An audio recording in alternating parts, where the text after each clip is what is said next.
விருச்சிக ராசி நேயர்களுக்கு 2026 குரு பெயர்ச்சி எப்படி இருக்குது? நான் சொன்னால் நீங்கள் நம்ப போகிறீங்களா? சந்தேகம் சந்தேகம் சந்தேகம். நீங்கள் சொன்னதெல்லாம் நடக்குமா சார்? கண்டிப்பாக எனக்கு இப்போ வேலை கிடைக்குமா? கிடைக்கும். கல்யாணம் ஆகுமா?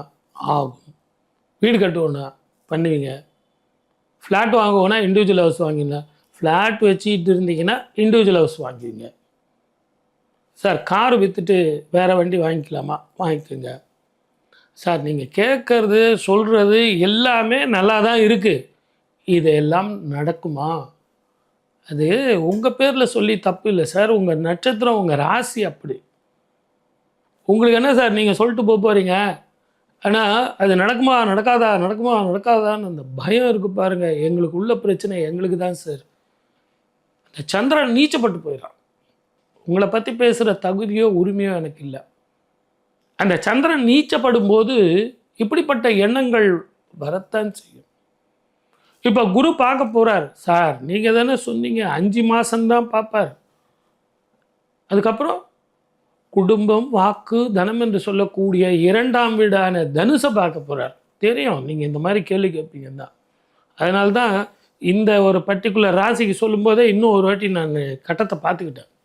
கட்டம் என்ன சொல்லுது? உங்கள்கிட்ட கரெக்டாக இருக்கணும். அப்போ குடும்பம், வாக்கு, தனஸ்தானம் சொல்லும்போது கல்யாணம் நடக்கும். குழந்தை பாக்கியம் இல்லைன்னா குழந்தை பாக்கியம் கிடைக்கும்.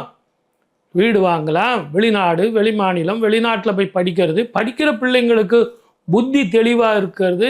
நல்ல அவார்டு வாங்குகிறோம்.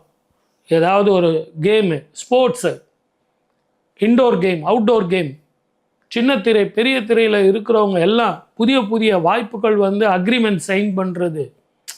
இப்படி ஒரே குதூகலம் தான் போங்க.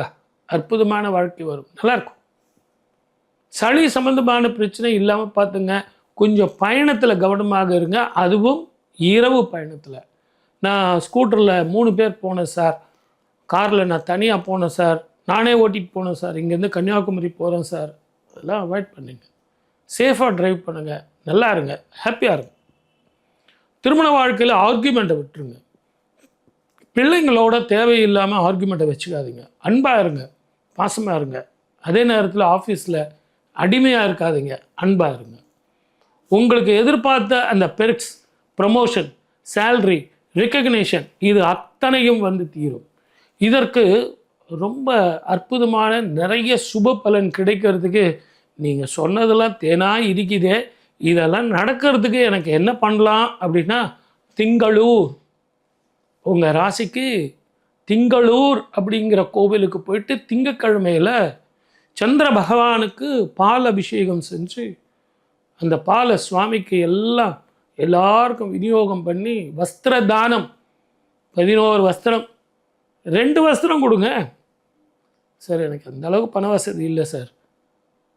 1 வஸ்திரம் கொடுங்க. அந்த 1 வஸ்திரமாக கொடுக்கக்கூடாது. அதனால் ஒரு வேஷ்டி வச்சு ஒரு துண்டு வச்சு கொடுங்க. ஒரு புடவை, ஒரு ஜாக்கெட் வச்சு கொடுங்க. எப்போவுமே 2ஆக தான் தரணும். இந்த மாதிரி கொடுத்து பாருங்கள். சுப பலன்கள் கிடைக்கும். ஜெயம் உங்கள் பக்கம். வெற்றி நமதே. வாழ்க வளமுடன். All the best.